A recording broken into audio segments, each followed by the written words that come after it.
जय सिया राम, जय श्री कृष्ण। आप समस्त वैष्णव हरि भक्तजनों का श्री शरणागत गौसदन से सादर स्वागत है। आज का जो ये चलचित्र है, ये एक और अद्भुत विषय को लेकर के है।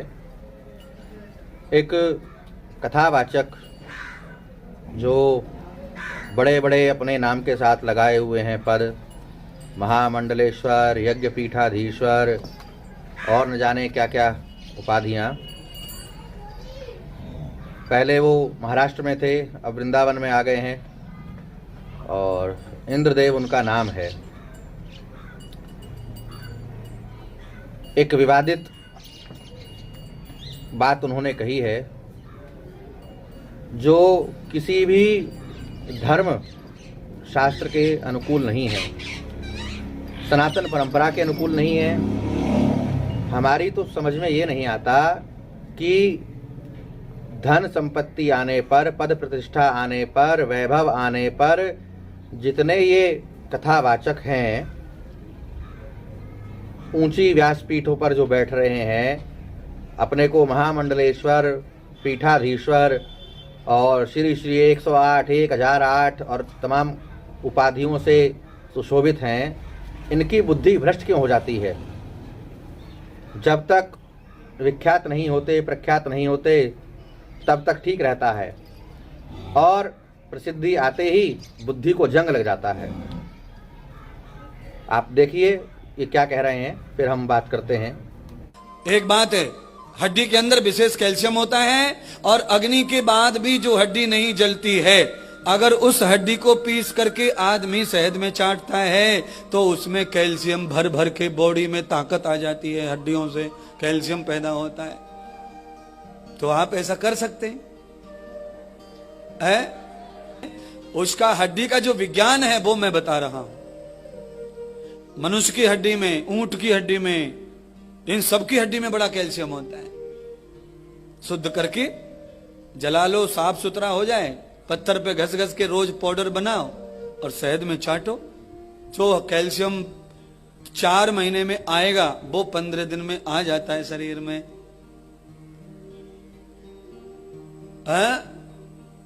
पर इसी हड्डी के ज्ञान के चक्कर में तो लोग हड्डी चूस रहे हैं, समझे कि नहीं? पर ये हड्डी चूसा जो लोग हैं, इनमें कैल्शियम आया नहीं। इनके सबके गुड़गे दुख रहे हैं, कमजोर पड़े हाथ। इनमें खाली पेट आया, पेट तो बड़ा हो गया है और पीछे निकले आए थोड़े से मांस के कुल्लड़े से निकल रहे आए पीछे।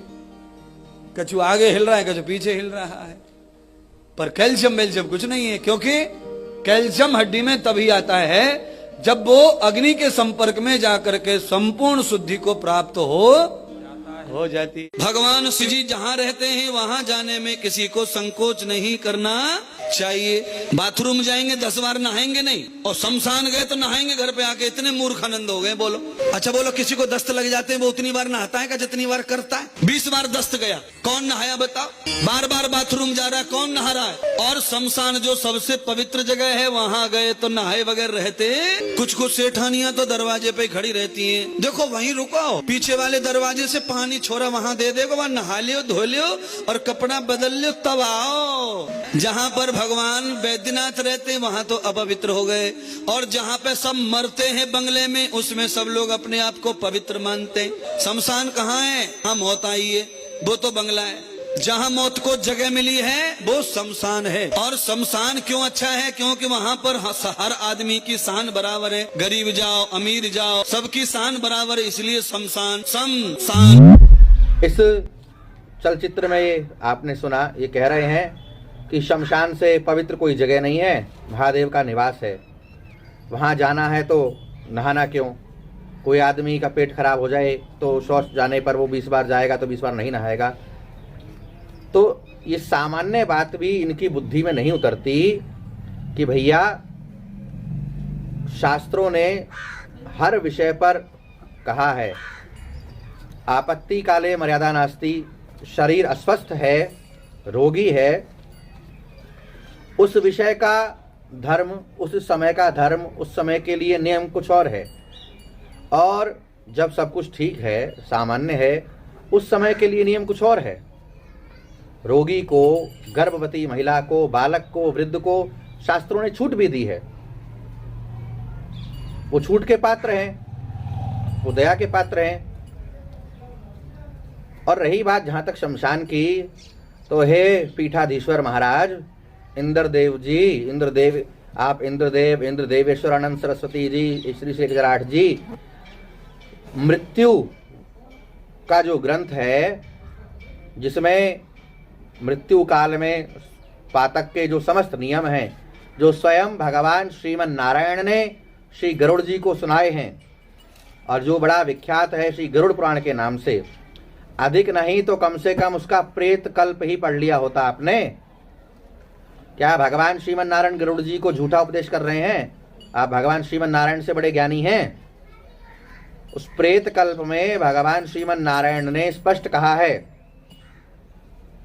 गरुड़ जी को सुनाते हुए कि हे गरुड़, शमशान में जाने के बाद व्यक्ति को लौट करके, जो अंतिम यात्रा में जो लोग जाते हैं, वो जब लौट करके आवें तो द्वार पर ही रुक करके नीम की पत्ती खावें, नीम की पत्ती का मुख में लेकर के उसको चबावें और पत्थर का स्पर्श करें, और उसके बाद हाथ मुंह धोवें, कुल्ला करें और स्नान करें। तो वस्त्र सहित स्नान करने की बात है, वस्त्र सहित स्नान करने के लिए भगवान ने कहा है। और आप कह रहे हैं कि वहां तो पवित्र जगह है, आने के बाद नहाने की क्या जरूरत है। दूसरी बात ये कि इतना ही नहीं, अन्य स्थानों पर भी पुराणों में लिखा है कि शमशान में जाने पर यदि चिता की अग्नि से निकला हुआ धुआं, चिता की अग्नि से निकला हुआ धुआं भी अगर लगता है और आप यात्रा में हैं, तो तत्काल सूर्य का दर्शन करना चाहिए, उससे शुद्धि होती है। और अपने स्थान पर पहुंच करके वस्त्र सहित स्नान करना चाहिए, शुद्धि तब होती है। जो द्विजाति हैं उनको स्नान करके यज्ञोपवीत बदलना चाहिए, ये विधि है। ये तो धार्मिक कारण हुआ। जो वैज्ञानिक कारण है वो भी कहता है कि शमशान से लौटने के बाद स्नान करना अनिवार्य करना चाहिए। कोई व्यक्ति किसी रोग के कारण मरा है, शमशान में पहुंचने पर अनेक प्रकार के रोगाणु, जीवाणुओं के संपर्क में व्यक्ति आता है। शव के संपर्क में आने पर अनेक प्रकार के जीवाणु, विषाणुओं के संपर्क में व्यक्ति आता है। नीम जो है सब जानते हैं एंटीबायोटिक है, उसको चबाना, नीम के पत्तों को खाना, नीम को स्पर्श करना, ताकि आप जिस शव के संपर्क में आए हैं, शमशान में गए हैं, तो जाने किसी को क्या रोग था, किस कारण से किसकी मृत्यु हुई, और शव में कोई संक्रमण हुआ है कि कोई रोग हुआ है। मृत्यु के बाद तो ये बहुत तेजी से सड़ता है शरीर में, अनेक प्रकार के विषाणु, जीवाणु, रोग के अनेक प्रकार के प्रकट होने लगते हैं। उसके संपर्क में आप आए हैं, नीम एंटीबायोटिक है, उसको चबाने से, उसको स्पर्श करने से, उसके संपर्क में आने से ये जीवाणु नष्ट होते हैं। और वस्त्र सहित स्नान करने की बात इसलिए है कि ताकि आप अनेक प्रकार के जो रोग, विषाणु के संपर्क में आए हैं, उनसे आपका बचाव हो जावे। तो वैज्ञानिक और धार्मिक दोनों कारणों से स्नान अनिवार्य है, दोनों कारणों से स्नान अनिवार्य है। आप कैसी मूढ़ता की बात कर रहे हैं, और व्यासपीठ से आप क्या कहना चाह रहे हैं, क्या बताना चाह रहे हैं? अरे यूं तो भगवान का कण कण में निवास है, हम कह देते हैं तो लोगों को बुरा लगता है कि महाराज ऐसी कड़वी बात क्यों कहते हैं। लेकिन क्या करें, ना कहें तो ऐसे ये जो so called intellectual, so called विद्वान बने बैठे हैं, ये तो नाश कर दें, धर्म का सत्यानाश करने पर तुले हुए हैं। भीड़ इकट्ठी है, मन चाहा ज्ञान बांट रहे हैं। दूसरी बात जो इन्होंने कही कि शमशान में जाने पर हड्डी ला करके, जली हुई जो चिता है उसमें जो हड्डी बचती है, जिसको हम लोग सनातन धर्म के लोग जो अस्थि कहते हैं, उसको ले आइए और उसको साफ करके और खूब घिस करके पाउडर बना करके शहद के साथ चाटिए। इससे क्या होगा? इससे कैल्शियम की पूर्ति हो जाएगी। अरे महामूर्खानंद, तुमको कौन जो है मंडलेश्वर, महामंडलेश्वर बना दिया? हैं, उस पर भी तुम उदाहरण दे रहे हो आयुर्वेद का, कि आयुर्वेद में तुमने हल्ला सुना होगा कि हड्डी मिला दी, हड्डी मिला दी। किस आयुर्वेद के किस ग्रंथ में लिखा है कि आयुर्वेदिक औषधियों में हड्डियां मिलाई जाती हैं? महर्षि चरक ने लिखा है कि महर्षि सुश्रुत ने लिखा है? कोई एक प्रमाण तो निकाल के दे दो। लोगों को शमशान भेज करके अस्थियां बिनवा करके और घिसवा करके तुम शहद में चाटने की बात कर रहे हो। किसी के शरीर में कैल्शियम की कमी है तो उससे पूरी होगी। हमको तो लगता है तुम सब प्रकार से व्यभिचारी होगे। जब शमशान से अस्थियां ला करके घिस करके खा करके कैल्शियम की पूर्ति करनी है, तो फिर जो लोग अंडा खाते हैं वो क्या गलत कर रहे हैं? जो मांस खा रहे हैं वो क्या गलत करते हैं? डॉक्टर कहता है उसमें प्रोटीन है, उसमें विटामिन है, उसमें ये है वो है, तो तब तो सभी ठीक हो गया। कैल्शियम सबसे ज्यादा किस में होता है? दूध से ज्यादा किसी में कैल्शियम है? डॉक्टर और वैज्ञानिक जो मेडिकल लाइन के लोग हैं वो कहते हैं मिल्क इज कंप्लीट फूड, दूध को संपूर्ण आहार कहा जाता है। कैल्शियम की आवश्यकता है तो खूब दूध पीजिए, पर नहीं, आपकी तो बुद्धि भ्रष्ट है। हड्डी घिसवा करके आपको चटवानी है शहद में लोगों को, और इसी प्रकार की अनर्गल बातें करके आपको प्रसिद्धि प्राप्त करनी है। तो हे इंद्र देवता, इंद्र देवेश्वरानंद जी, अब आपको देवता कहें कि दानव कहें कि मानव कहें कि क्या कहें, ऐसे लोग जो साधु का चोला पहने हुए हैं, सनातनी अपने को कह रहे हैं, हिंदू अपने को कह रहे हैं, और उसकी आड़ में सब व्यभिचार और अनाप शनाप बक रहे हैं, कह रहे हैं, ये सबसे बड़े धर्म के लिए शत्रु हैं। गोस्वामी जी ने जो कहा है ना कि धर्म की हानि होती है, जब जब हुई धर्म की हानि बाढ़ ही असुर अधम अभिमानी। तो असुर कोई सींग वाला असुर नहीं होता कि जिसके सींग है वही असुर होगा, यही लोग असुर बन गए हैं। धर्म का, साधु का, संत का लबादा ओढ़ करके और अधर्म करना और अपने अनुयायियों से करवाना, यही सब कालनेमी है।